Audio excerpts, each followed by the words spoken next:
friendship that'll never ever end.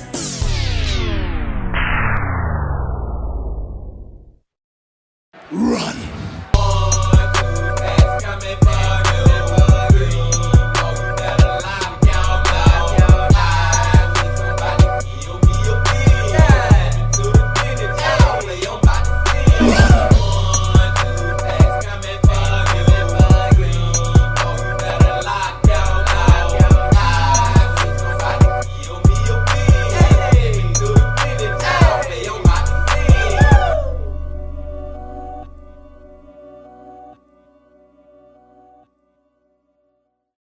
It's a beautiful day in the neighborhood.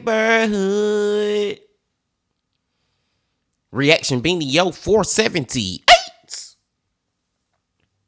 Day in the neighborhood. My brothers and sisters, we'll gather here on another Wednesday to get into another one of these true crime, horror, dark, deep, and mysterious what the is going on type of videos. And since I said it's Wednesday Bean Team, y'all know who we're about to go back to? Mike from that chapter. That chapter Wednesdays, y'all, is always a delight when we get to go back to Mike.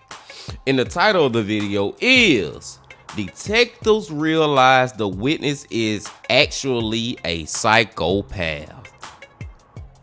It's so crazy how many times that you can bring somebody in, how many cases we have watched the police bringing somebody in just thinking they're a witness to the actual murder, and then come to find out they actually the murderer. You know what I'm saying, man? And it seemed like another one of those cases. And I'm just ready to get into it, y'all. I'm ready to get into it. But before we get into it, my brothers and sisters, y'all know what y'all got to do.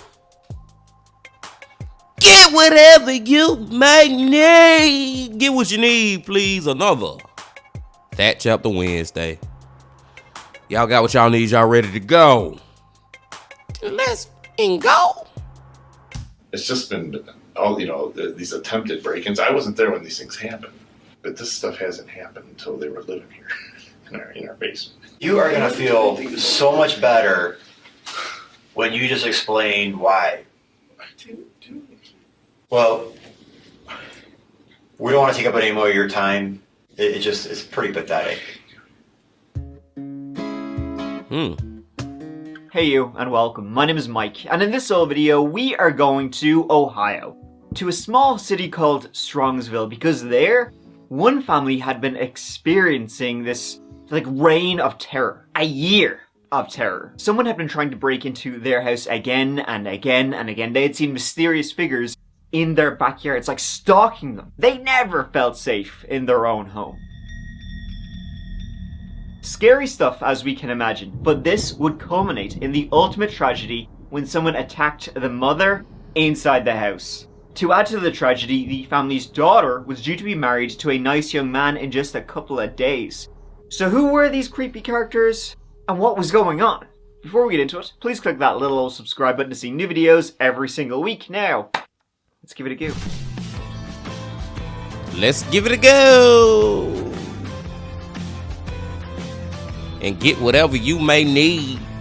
And this story sounds so similar to a Mr. Ballin story. I can't remember when he told it, y'all. I feel like it was over 2 years ago, man. About freaking strangers kept showing up in this couple backyard and stuff, man, and stalking them, doing all type of crazy stuff. And come to find out, it was actually the dude making it look like they was being stalked. The husband was making it look like they being stalked. So when he killed the wife, you know what I'm saying, man? He was trying to make it all look like a setup. I don't think this is the same story, but it just reminded me of that. But let's go. Cuyahoga County, Strongsville, it's a nice place to live. 46,000 people who live there. I mean, I've never been there, so maybe they're all liars. I don't know. It's a suburb of Cleveland, and by most rankings it gets an A. Housing, family life, nightlife, crime, diversity, in all, it gets top marks. It's safe, you got a little bit of everything there, it's nice to raise a family, and its schools, by most accounts, are exceptional. So you have a well-educated population who know a lot about the world, a boon to any society. And when people document their experiences in the city, it's positive. So let's stick with education in the town, or more specifically, its educators. In the middle of town lies Strongville Middle School, and a woman that worked there was 49-year-old Melinda Pleskovic, a 27-year veteran of the Strongsville school system. To say Melinda was well liked, that would be an understatement. She was like everybody's favorite teacher. She taught 6th grade language arts, and her students were only mad about Melinda. Melinda Pleskovic, born Melinda Showman, was a native Ohioan. In the year 2017, when our story takes place, Melinda had been married to her husband, Bruce Pleskovic, for 25 years. Together, Melinda and Bruce had 3 children, Megan, Anna, and Kyle. And she was in fact a grandmother to Aurora, daughter of Anna. Okay, I just gotta pause it real quick, y'all, because I told y'all about the Mr. Ballin story, right? Now, I was on when I said Mr. Ballin, but I got the story confused. But I remember this picture from a Mr. Ballin story. Or was it Lazy Masquerade? It was one of them. I don't remember this story, though. The story I was thinking about was a different story, but I still was thinking that it came from Mr. Ballin. I'm pretty sure that it did come from Mr. Ballin. Am I even making sense right now? Are y'all following me, man? I remember this picture, y'all. It's going to be crazy to hear Mike tell this story and refresh my memory and probably some of y'all memories about this. Let's go. She was a very kind and loving mother to her children too, especially 18-year-old Kyle, who was, he had Down syndrome and he was non-verbal. He was like the baby of the family and everybody just doted over him. So, it was Monday, October 23rd, 2017, a week before Halloween. Ohio is well known for its autumnal vibes, with pumpkin festivals galore. The wind and the clouds were up, the leaves that were underfoot were red and orange, and there was certainly a chill in the air to accompany the vampires, ghosts, and ghouls. In fact, there had been ghouls around a particular house in Strongsville for a while. That Monday late afternoon, around 4:30 p.m., Melinda was at home with her son Kyle. Bruce, he was at work, and usually by around this stage, most days, you know, it being a Monday, he'd be getting ready to finish up, but for whatever reason, he was working a little bit late that day. And so at around 4:30 p.m., Melinda texted Bruce their dinner plans for the day, and that was pretty common. Melinda would always or regularly text Bruce, you know, about their dinner plans, like, okay, we're going to have this, we're going out here, could you pick up this, etc., etc. That late October, when the evenings were getting darker, colder, and creepier, his phone did the verp. This time, though, she was simply texting him to meet her at Brew Kettle. The Brew Kettle seems like a nice place just outside of town. It's a brewery/restaurant. Bruce texted back to no response, and then a little bit later he logged off work and he headed over to the Brew Kettle to meet his wife for dinner. But when he got there, nobody around. Odd. Bruce kind of hung around for a bit, he was texting Melinda, he was calling her to no response whatsoever. So he was kind of hanging around Brew Kettle wondering maybe there'd been a mix-up or whatever, but he didn't want to drive home only to have to drive back. So he just kind of was hanging out there for a while, when eventually his soon-to-be son-in-law, a guy named Jeffrey Scullin, he texted and called Bruce. See, living with Bruce and Melinda, as well as Kyle, was their daughter, 20-year-old Anna, and Anna's fiance, 20-year-old Jeff Scullin. And of course, Anna and Jeff's 15-month-old daughter, Aurora. They were due to be married in literally a few days. This was Monday, they were due to get married on the following Saturday. And they'd been living with Bruce and Melinda for almost a year at this stage as a way to save up a few bob, wedding season, saving for a house, can be expensive. So Bruce and Melinda had asked them to move in with them, stay in the basement, it'll help you, save a bit of scuttle. So Jeff, he in fact texted Bruce and was like, oh yeah, I couldn't get you to Melinda either, but I'm at Applebee's with your granddaughter, I'm having some dinner, why don't you come over here, we can hang out, some little, father, soon-to-be son-in-law bonding time before the wedding. Bruce said, yep, sure, maybe Melinda had texted the wrong place by accident for whatever reason, maybe she meant to say Applebee's, she simply said Brewhouse, but whatever. So Bruce, he went to Applebee's only a couple of minutes away, he hung out with Jeff, he hung out with his granddaughter Aurora, he had a burger, he had a beer, and that was it, they were shooting the shit. He was a little bit confused though as to why his wife Melinda hadn't shown up. She wasn't answering texts, nor calls, and Jeff would say the exact same to him, Melinda wasn't responding. So...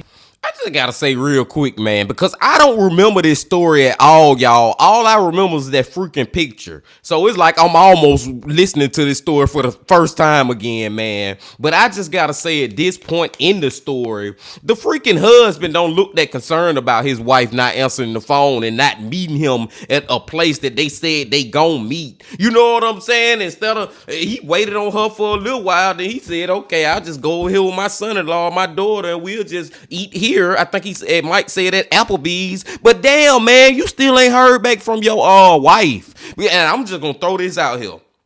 I think he the one who killed his damn wife. I think he done killed his wife, and now he trying to act like he supposed been meeting her somewhere, and the whole freaking time he already know she dead. I don't know. Let's go. He was getting a little bit confused and worried. So after they finished up in Applebee's, the three of them then were going back, because remember Jeff and Aurora lived with them. So the three of them went back to the Plaskovic home. South of the city centre was a little cul-de-sac called Blazing Star Drive. That's where the Plaskovics lived. Arriving at around 8 p.m, Bruce saw that the lights in the house were on. Melinda's car was there, so his wife was likely home. Maybe there had been an incident with her, or with their 18-year-old son, Kyle. Now, neither of them actually had a key to the home at that very moment, weirdly enough. But they did have a keypad, to unlock the door, but that wasn't working either. They were locked out. However, eventually Kyle, the 18-year-old, he was in the house, and he eventually walked over, seeing them outside, walked over and let them in. And so the lads then rushed into the house, wondering what was going on. Bruce immediately found Melinda on the ground in the kitchen, and she was covered in blood. He dialed 911, and Jeff did the same. If it ain't Bruce, then it's Jeff, man. It's somebody that was out having a freaking meal while they know that this lady was dead in his house, and now they coming back acting like they all shocked. Oh, let someone please call 911. One of them faking, my brothers and sisters. One of them did it. I don't know if it's the son-in-law or the freaking husband, but one of them killed her, man. And I'm just gonna say rest in peace to her right now. Let's see. What's the city of your emergency? Strongsville, Ohio. We have people on the way already. What's the address? Blazing Star. I think someone killed my wife. You think someone killed your wife? Yeah, it looks like she has stab wounds on her back. We've had people trying to break in our house all year. I understand, sir. I need to ask you questions, okay? Are you there right now? I just got in the door with my new son-in-law. My son was here with her. Sir? Her face hit the ground, and there's blood. There's a pool of blood. See if she's breathing? No, she is not. She sent me a text to meet me at Brew Kettle at 4:25. I didn't hear from her. I didn't expect this. No, sir, I understand you're upset, but where's Kyle at in the home? He's outside with Jeff, our son-in-law. We've asked people to watch our frickin' area. We've had people attempt to break in just this week. Sir, I don't know what's going on in this city, sir, but this is getting done here. I understand you're upset, but can you give me your name, please? No, you Sir. people dropped them. Sir, can you just take a deep breath? Is there any... This whole city's getting freaking taken over. We've had a break-in all year. Things were stolen and missing. We're getting targeted, and I don't know by who's doing this, but I'm pissed. Somebody's been attacked in my house. Somebody's been what? Attacked. Mel Pleskovic. Mel Pleskovic was attacked. He was attacked by whom? Do you know? She was. No, we just came home. She's on the kitchen floor. I took her son and my daughter outside. Her husband is inside with her now. So the husband attacked her? No. We just came home. Okay, do you see any, forced entry or anything to the house? I'm outside. The door was locked. It's so crazy to hear the two different phone calls from the husband and the son-in-law. And I just gotta tell y'all, man, from what I just heard, from what we just heard, my brothers and sisters, I believe it's the son-in-law now, man. I think it's the son-in-law who did this, y'all. I'm trying to refresh my memory, but y'all know we watch so many freaking true crime, horror, dark, deep, and mysterious, is going on type of videos over here, man. So I started to forget about some of them, and I feel like this was some years ago, but I think the freaking son-in-law did it. I could be wrong though. I don't know. Let's go. Shot 3 times, stabbed dozens of times in the back. It's like she had been ambushed in her own home. And to think that 18-year-old Kyle was also there the entire time this happened. Jeff and That's another thing too that you could think maybe her son did it, the 18-year-old that was actually there when it happened. But for some reason, I just don't think that's who did it. I think it's one of those. It's either this. I'm stuck on it. It's either the husband or the son-in-law. One of the ones who was out eating while they know that this lady had lost her life. From the hands of them. Then you out eating and then come back and acting all surprised, calling the police. You know what I'm saying? It's one of them, man. and Bruce would speak to the police, and it would come to light that the family had been harassed for months leading up to this. There had been break-ins, missing items, things stolen from the home. Jeff Scullin would say he had been in the kitchen just a few days prior and happened to look outside and saw a dark figure opening the side door, a hand slowly wrapping itself around the handle. The family dog chased the figure away, but it seems like whoever had been stalking them had been getting closer and closer. Had these people finally truly made their way inside? Had Melinda interrupted them while there was a home invasion going on? Or had she been the target? Had that been their intention to finally get in and kill?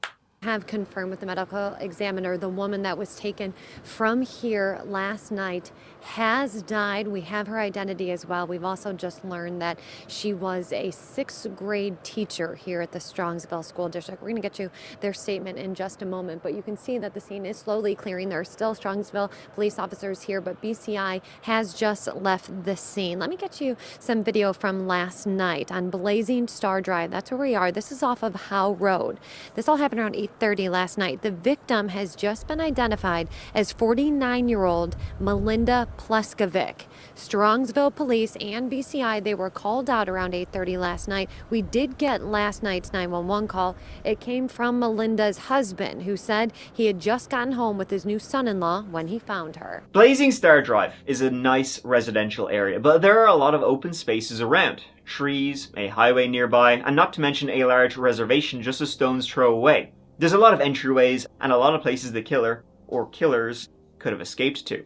This was like that movie The Strangers. The Pleskovics haunted by some crazy people out there, haunted for almost a year. You could nearly imagine that during Halloween, a week from now, that someone might knock at the door, but they wouldn't be playing at Monster.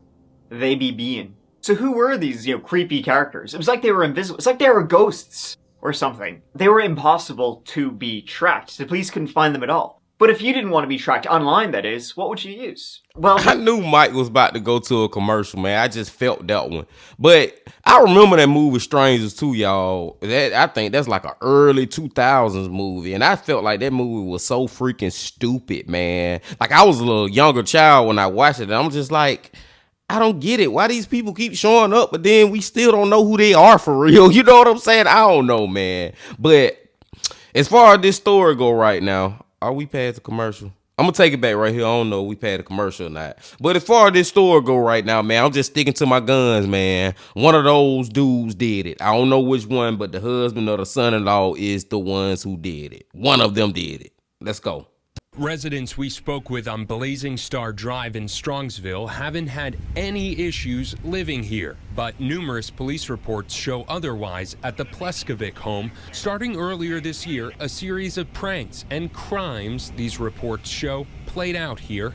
A laptop stolen from the family car. Teens hiding behind their house. In September, Melinda Pleskovic called police to say someone had taken her car keys. Pleskovic had complained of multiple burglaries at their home prior to this incident, and her husband claimed police dropped the ball after finding her dead. Now, police say that there was not a rash of break-ins in the area and haven't said that the public is in any danger.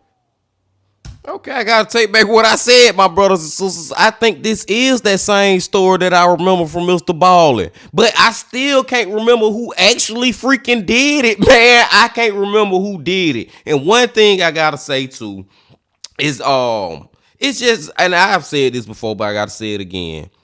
It is so sad for somebody to get murdered in their own home. You know what I'm saying, man? The one place where you think you safe at, the safest. You know what I'm saying? In your home, in your sanctuary, on your territory, and you get murdered, it's just it's horrible. Like, I be thinking about like their last couple of seconds before they die, and you in your own home when it's happening. Terrible, man. But yeah, I think this is the same story because we just heard about the car keys, man. I don't know. Let's go. Bruce and Jeff went down to the police station and began speaking with the cops. The police also got warrants to search Bruce, Melinda's, and Jeff's cars. See, as I said, these creeps hadn't actually entered the house until now. But since January, the prior January, they had been trying to. They had broken into their cars. In January, Bruce's laptop was stolen from his car while it was parked in his driveway. In July, 3 people were spotted hiding in their backyard, creeping on the house. And as you can see, it'd be easy to run away and escape into the darkness. Not long after, someone stole Melinda's car keys, and she would constantly find her car unlocked and the alarm going off. Then in September, somebody had physically tried to enter the home. Police responded, multiple times. They would search the neighborhood, but each and every time they would find jack shit. So now that this was a murder, and that the cars had previously been broken into, the police wanted to search their cars, as maybe they could find the fingerprints to who these intruders had been, in the cars. They might have left, DNA or fingerprints, especially in Melinda's car, but they wanted to search them all, just in case. And I just gotta say this real quick too, y'all. I got a lot to say on this one, my brothers and sisters. Real quick, man. Just talking about this whole stalking situation that this family going through right now. If I were to be getting stalked, where it's literally people keep constantly coming back to my house, standing in my backyard and stuff, doing the crazy ish like that, I promise y'all, I'm not even joking when I say this, I would literally be sitting up all freaking night long.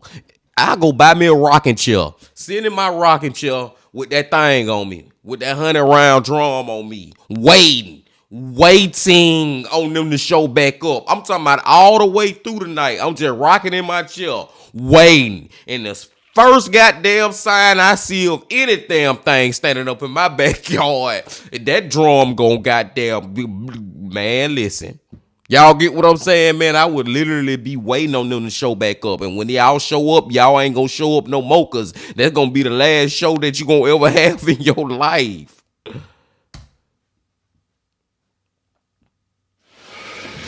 Okay, Bruce, I know there's a lot going on tonight, so let me just introduce myself again. So my name is Detective Stoltz. Okay. This is Detective Strong. Hi. And like I said at the house, we appreciate you coming back. You're not under arrest. You're not in any trouble. You're free to leave at any time. Okay? So with so much going on at the house, I know you've spoken to some other officers, but you and I haven't had a chance to sit down and talk one-on-one. So we're going to try to piece this day and night together, for me. So, and then once we're done here, you're free to leave at any time, but we're reuniting you with your family. Okay? I'll answer. Okay.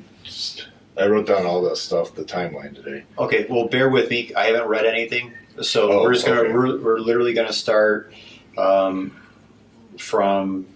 the morning this morning, and then go from there. But let me the alarm. Just give me 1 second, just to catch up. I'll meet me at Brew Kettle from Mel. Didn't come from her. She did not send me that. That wasn't.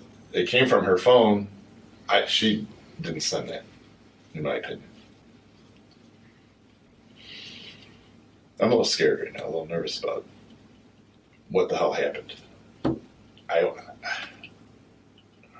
Or who did this. I don't get it. So I got to the Brew Kettle at, I want to guess 5:15, 5:30.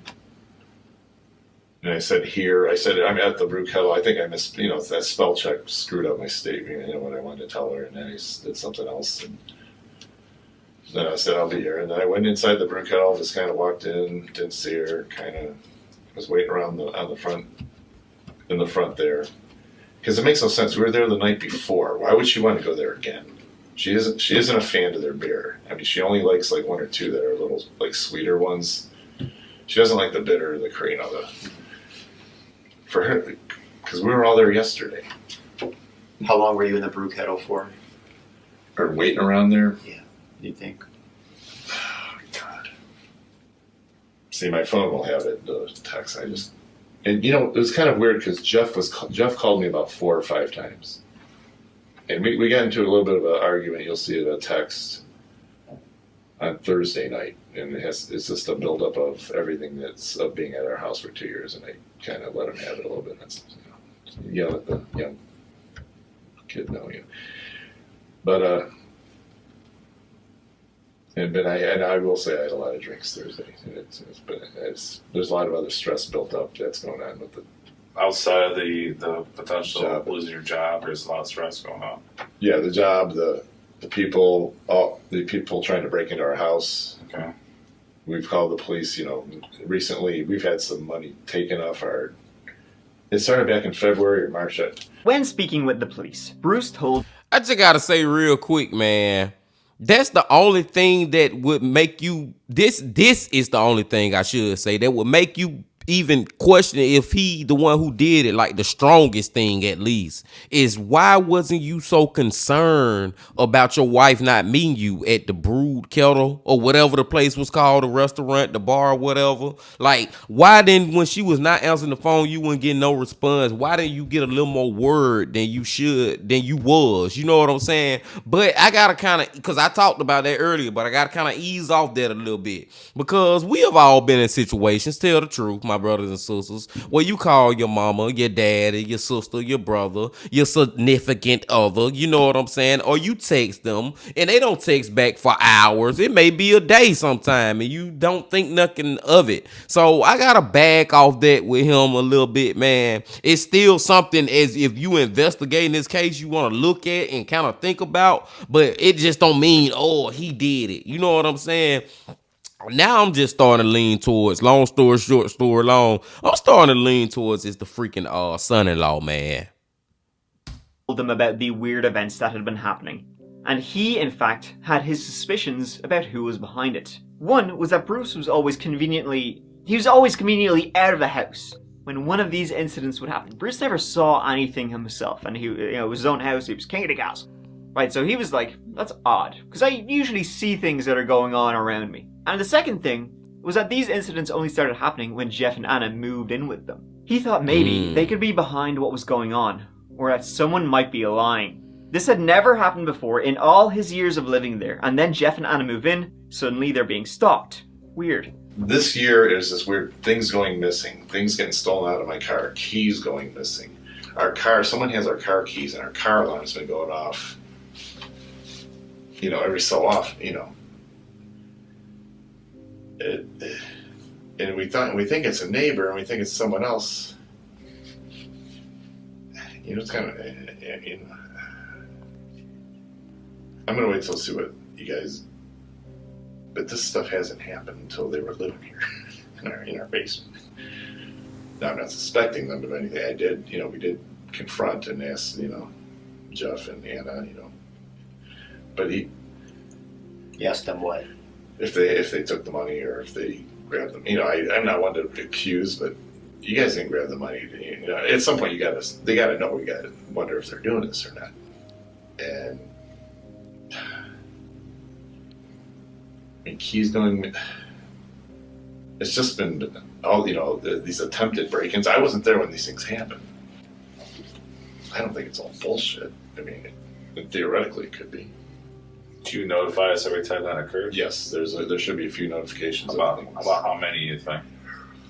4 or 5. I think Mel calls them in, or Jeff says he does. I don't.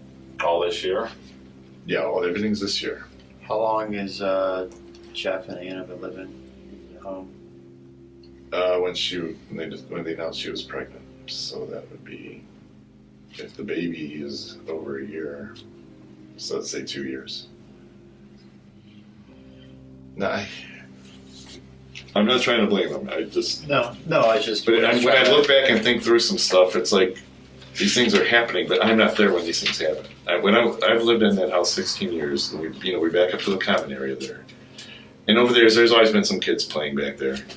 There's a kid catty corner who liked to shoot off fireworks at 3 a.m. And I heard him out the window saying, "Hey, let's shoot it at that house." and me. I was kind of watching out the window. I go, whose house are you shooting it at? You know, he's a kid. I'm just trying to scare him a little bit. Kids, movie kids. So when these kind of things happen, I'm there and I see them. But these break-ins, I wasn't there in the middle of the night when it was about 2:45, and everyone was woken up and wondered, and these guys took off all of a sudden. When Jeff grabbed the door, these two guys grabbed the door, and all of a sudden they took off. And then this last one was this past Thursday. Someone tried to open the door, and this kid took off. He jumped over the creek and was gone up the street behind our house. I wasn't there when it happened either. I'm going on his word that these things happen. Mm-hmm. And if he was making it up, what would be your theory of why would you think he'd make that up? I don't know. But here's one thing. I want him to do a lot more stuff around the house, like here and there. He says he can do this, and that, and he'll do this, he'll fix this, and then it doesn't get done. And that's another reason Thursday I don't think he's making this up. I don't know. But now what happened today, I don't think he... Okay, well, let's get back on track with...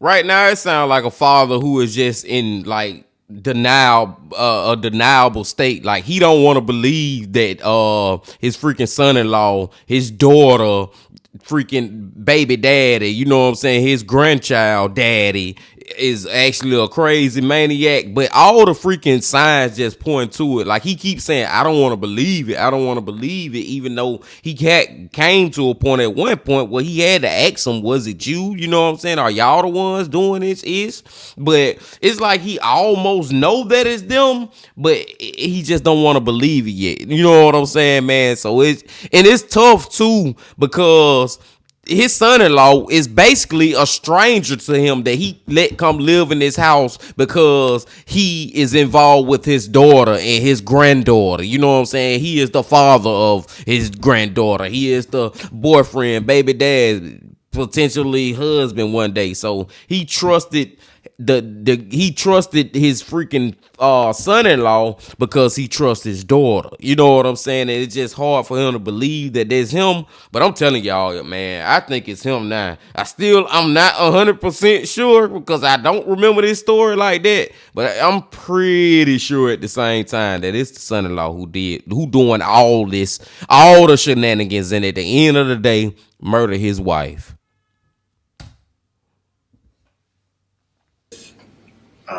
Tonight. But he did say that overall he liked Jeff. He thought he was a good guy, a hard worker. A HVAC employee was his job. You don't seem very happy about Jeff, though. That's kind of like... I am. I like the kid a lot, and the fact that, I want them to get married and stuff. It's the house is a mess. Where they live, it's a mess. We saw it. After he showers, he doesn't really, just kind of throws the towel. Part of my routine, I kind of take any wet towels I'm going around and throwing them up to make sure they dry. He's kind of a little lazy at times like that, but he's doing well. He's taking. They had a baby there. I haven't seen the bottom line, but he's supposedly buying a house right by Strongsville there, but I haven't seen the paper. I'm not privy to the details. He says he's paying cash with it, like his grandparents have some money like that. Who do you think would have done something like this to Mel? No one in my family is capable of this. Because no one in my family is capable of this. Melinda's funeral followed, right when Anna and Jeff should have been getting married. A shocking event for the entire community, and there was a lot of fear in the area. Halloween was on the verge of being cancelled in Strongsville. Jeff was then interviewed by the police. He said he'd been home in that house the day of the murder. He'd been hanging out. Melinda was out. Jeff waited until Kyle came home from school. Then Melinda arrived, and then Jeff went to meet his cousin. He was due to come home before the Applebee's dinner with Bruce to change his clothes, but he found the house to be locked, so he just went straight to meet Bruce. Then, this happened. All right, then let me welcome you all to the city of Strongsville. My name is Charles Goss. I'm the Director of Public Safety here in Strongsville. We have a very short briefing that we're going to present today. Let me apologize in advance that, again, as we said in the release, we're not going to be able to answer questions or give interviews because this case is still actively under investigation.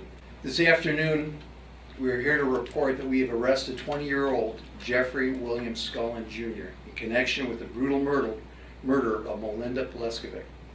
Jeffrey William Scullin Jr. is believed to be the fiance of the victim's daughter, and it was reported that he had been living in the home of the victim. Jeffrey William Scullin Jr. has been charged with aggravated murder, and the case is being forwarded to the Cuyahoga County Prosecutor's Office for review. I said it was him, man. I'm like, no, man, it's just pointing towards him at this point. When police searched Melinda's, Bruce's, and Jeff's vehicles, they found in Jeff's blood, Melinda's blood. They also found a tactical knife, which was covered in Melinda's blood too. Jeff was taken in again, confronted with this information.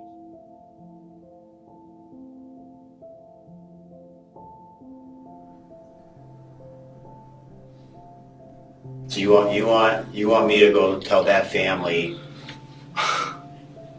you're going to let me go out there and not be able to give them any understanding? So they could sit there at night and wonder why this would happen to their mother, the same person that took you into their home as one of their own, and that's what you're going to leave me with? I'm not trying to do anything. I didn't do anything. I didn't do anything. I didn't do anything. I didn't do that to Anna. I didn't do that to Aurora. I didn't do it. I did this to my baby. You would never intend to. You wouldn't want to. Unfortunately, Jeff, things happen. Okay? And if you want, the worst thing you can do is not let anybody understand what happened. Okay? Listen, Anna and Bruce could have some peace with this, but only you can provide that. Okay? A terrible, terrible thing has happened. Do you understand? Do you understand that? Yeah. Melinda is gone, and she's not ever coming home again. She's never going to get to handle Kyle again. Okay? You caused that. You understand? You caused that. And now you're going to sit here and continue with this behavior of lying. And you can't let that happen, Jeff. This is your opportunity to do something good for a change. Let's switch this up. Stop lying to the police and ruining a family. Maybe you can take a step in the right direction. Okay? This is your chance to do something good. Now tell us what happened. What did Melinda do? What caused this? I didn't do anything. Jeff, I didn't do anything. Right now, I don't want to hear those words come out of your mouth again. What happened that day? Jeff. You know what? Maybe you just are a bad person. Maybe it's just a waste of time. I didn't do And then everybody will just know that, and that's what they'll go to bed with. You're just not a good person. Even bad people eventually do the right thing. You're not one of them, apparently. You're just a bad person, right? Yep, he's just a motherfucking asshole. That, like, I hated to say it like that. No, I don't even hate to say it like that. Yeah, that what the fuck he is, a motherfucking asshole, man. He won't even admit to it at this point. How many times did he just say, I didn't do anything, my brothers and sisters, man? Like, dude, the writing is on the wall. You caught. And one thing that just hit me that I thought about is you got to think about his fiance, the daughter who gotta live with for the rest of her life, that she let this man into her life, her freaking baby daddy, let him into her life, fell in love with him to the point where they had a child, was about to marry him, got moved into her parents' home with this freaking guy, and he ended up killing her mama. Think about how she got to live for the rest of her life with that on her heart. And you can't even freaking admit to it. Think about your child, man. Well, eventually, one day, your child gonna grow up one of these days and find out who their daddy really was. And come to find out, my daddy murdered my grandmama. You know what I'm saying, man? And he can't even freaking just at least have the balls enough to freaking admit to doing it. Like the cop, the investigator, whoever the man is, was saying, man, you just one of those bad persons. You just that much of a fucking asshole. But you're sitting here because the physical evidence is going to show what you did, Jeff. We don't, to be honest with you, we don't need a confession from you. So that's up to you. The confession, in honesty, Jeff, we're trying to help the family. It's going to help your family. Melinda's family is going to help you. You may not feel that right now. Do you want to lay down, finally just lay down and like, I finally did something right. I'm trying to make the best of the situation. I want to come home with my daughter. I would never do this. I didn't do this. I didn't do anything. I left. I left. Hey, Jeff, I'm not going to yell at you. I'm not. I'm going to ask you as nicely as I can. I'm going to explain this as nicely as I can. Jeff, you right now can do something good out of something bad. Jeff, is this sunk in? You're under arrest for murder right now. Well, we don't want to take up any more of your time. We have a responsibility to talk to the family, your family. All right. So you could embarrass yourself, and when you'll have the opportunity to make a phone call at some point. You can embarrass yourself and try to fool mom and everybody else. I'm not trying to fool anyone. You know, it's pretty pathetic. Man up about this, Jeff. I'm telling you. We're here. I never hurt her. I never did anything. You are going to feel so much better when you just explain why. I didn't do anything. What did you want then? That night? No, what you asked a minute ago. What was it called? Polygraph. Sure. Jeff, what would your mom say if you asked her if you should tell the truth right now? I didn't hurt Melinda. I never did anything to Melinda. I left. He denied having anything to do with it, and he then agreed to take a polygraph. This'll prove my innocence, lads. I'm gonna ace that. Yeah. He failed. I know he did fail. Wow, you had the audacity to take a polygraph. And another thing about that whole, I didn't do anything. Like the whole time, dude, he making it sound like he's so emotional and he's so crying, he's sobbing. And dude, come on, man. That was if you was in a goddamn movie, I would never watch it a day in my life because that was terrible acting skills right there. I didn't do anything. Man, cut it out, dude. Just, it's so sad, man, that you can't even own up to what the fuck you did, bro. Planning to become part of the family. But now police believe the one who made the call to save Pleskovic's life was the one who ended it. More sad news, leaving this community wondering what really happened and trying to piece it together. My mind is just boggled by the whole fact that it was this close to home, that someone had done something. But the thing that shocked me the most is how brutal it was. It might be a small sense of relief for some, but not everyone is convinced police have the right person. Well, I could not see him as a murderer. A friend of Scullin's, who asked to remain anonymous, says there's more to this story.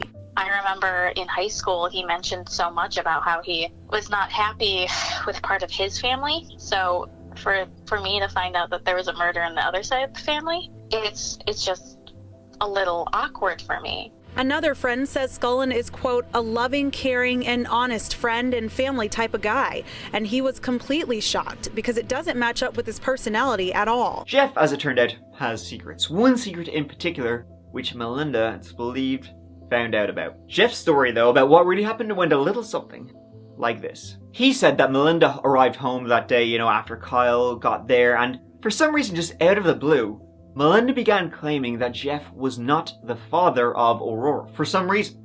Just kind of came out with it. Jeff thought this is bizarre as all hell.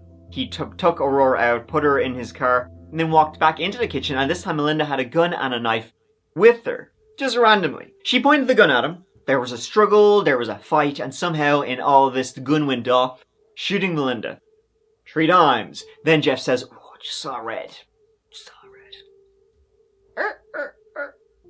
And that was it.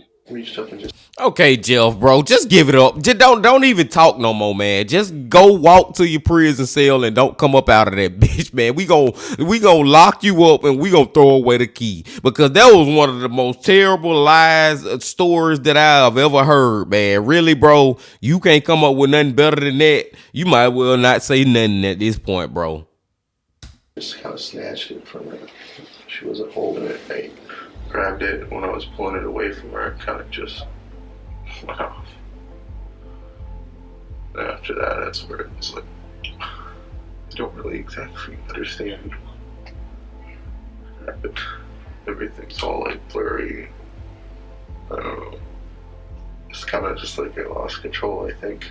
He then said he drove to his own family's house and he hid the gun there, and the police did find the gun, but his story makes zero sense. It seemed like he was inventing it on the spot, because it's a real shitty story. Jeff stung to high heaven, as you might be able to gather by how annoying he is in the police interviews. Police began to look into those supposed break-ins and people in the yard Jeff claimed to see. They found a neighbor who did have security cameras, and never once on the dates in question were there mysterious figures seen going to or coming from the Plaskovic house. Police believed Jeff made all the break-ins up, and he was the one in fact stealing to make it appear that they were being terrorized. Why? Well, so that when he killed Melinda, there would be a history of nefarious characters kind of around, you know, these mysterious boogeymen. There was a confrontation on that day of the murder, but it wasn't random. In fact, it seems like Melinda and Jeff kind of had a history of disagreements. What does your wife think of him overall in general? What does she think of him? She likes him, but every time she says something about something, he always talks, mouths back a little bit. Mm-hmm. You could tell they were kind of butthead personality-wise. They butt heads. Yeah, but she's pushing. Girls, when it comes to weddings, it's a girls thing. Mm-hmm. And she's trying to help Anna out, because they're young, and she's pushing the timetable of all this stuff. Well, Sunday night is when this money was due, and all day long, it's like excuses. There's all these like excuses and stuff. It's kind of weird. Mm-hmm. See, Melinda was murdered on the Monday, and Jeff and Anna were due to be married on the following Saturday. Jeff's credit card to pay for the wedding venue and all that. Well, it appeared he didn't have any money in his credit card, because his card was declined 14 times was his card declined. Jeff, it appears, was absolutely broke. The wedding was in fact cancelled. The only people who knew about this were Jeff and then later Melinda, when the venue contacted Melinda to let her know. It's believed then Melinda confronted Jeff about it, and so he killed her for that, which is insane too. It doesn't make sense. Which is stupid as fuck, man. Like, that's the why that I was talking about. Like, that's the main why. Like, why did you actually kill this lady? And that's why you killed her? That's the reason, man? Like, come on, dude. And I Mike did pretty much refresh me on this story now, my brothers and sisters. I remember it, but the way he telling it is so much more different than Mr. Ballin, man. Mike bringing a lot more details, and then I know for a fact Mr. Ballin didn't show none of those like CCT footage or interrogation footage, you know what I'm saying, of Jeff actually getting interrogated and the father, his father-in-law. But we ain't never see none of that from Mr. Ballin, man. It is just so great to see it from Mike in such a different freaking perspective. And it's just like, dude, that's why you killed her? Like, people be killing people for no freaking reason, man. That is not a reason to kill nobody. It really ain't no reason to kill nobody unless it's self-defense or something, you know what I'm saying? But that ain't even like, I don't even know how you even can turn that into, since this happened, oh, I gotta kill you for that. Like, come on, man. Any of this. Why would you kill her for that? Had he been planning the murder for a year? Why even kill someone over this? And if she hadn't confronted him, would he have killed her anyway? Jeff was a thief who had no money. He was stealing from the family, inventing creepy horrors around them to cover up what he did. He was doing this to his own soon-to-be family after they let him into their own home. He then brutally killed the mother. Jeff went on trial in 2018, pleading not guilty.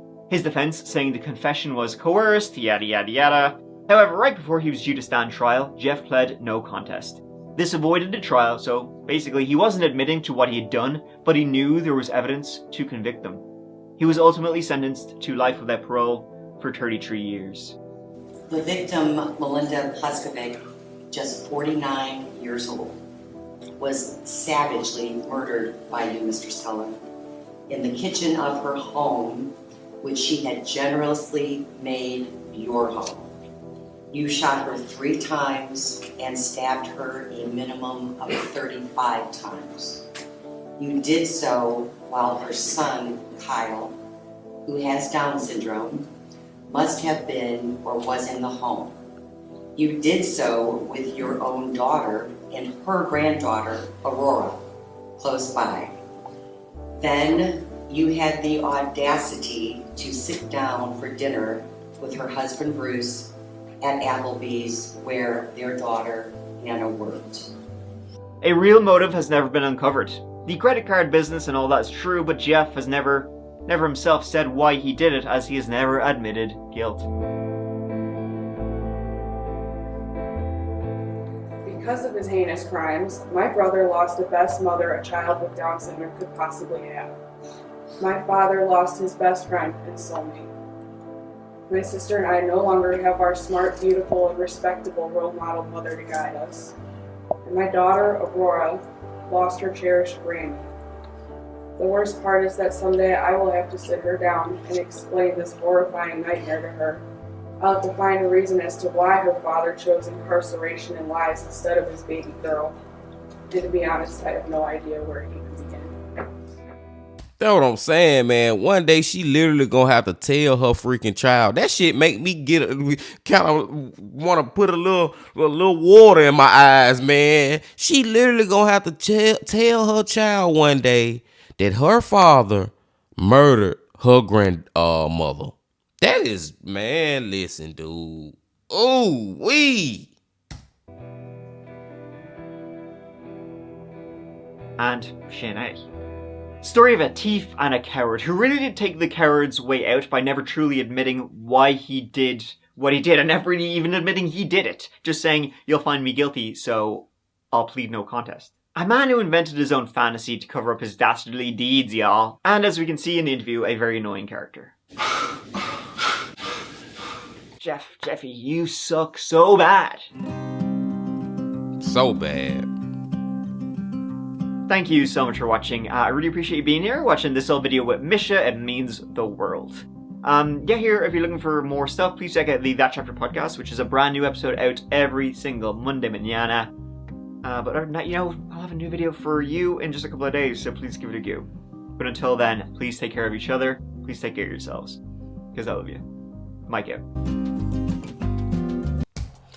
Woo, my brothers and sisters, man. I'm glad that Mike covered that story, y'all, because he brought me back to it. And like I said, man, the way that he told it compared to Mr. Ballin is so much different. But it's still Mr. Ballin's way of telling it and his way of telling it. Both of them excelente. You know what I'm saying? Both of them 10 out of 10, man. And Mike gave a lot of different details that I didn't even know. And we didn't get none of that footage or nothing from Mr. Ballin's story, man. And it's just like, dude, the thing that's effing with me and get on my nerve the most, and I'm pretty sure it's like that with y'all, is just the fact that he would never admit to it.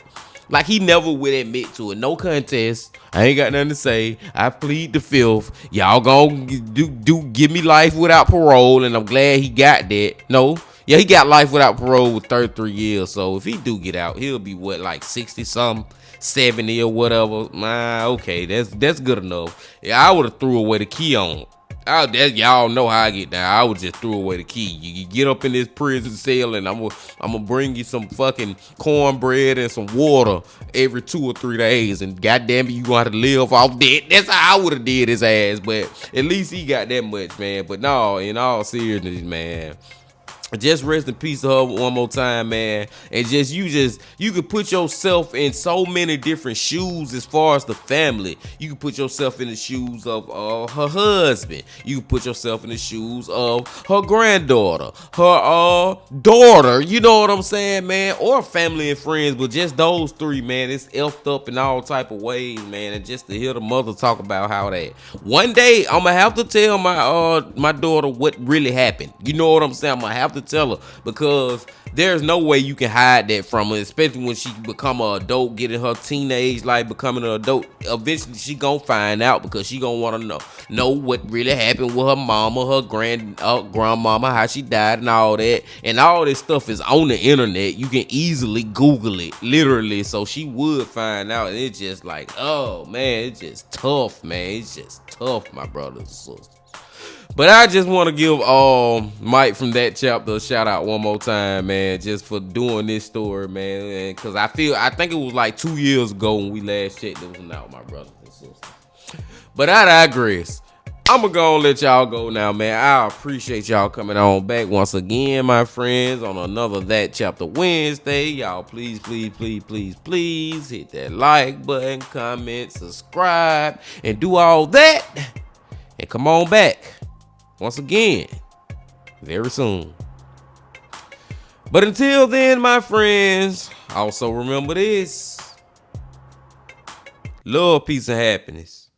Stay safe. Don't stop. Keep going. Yeah.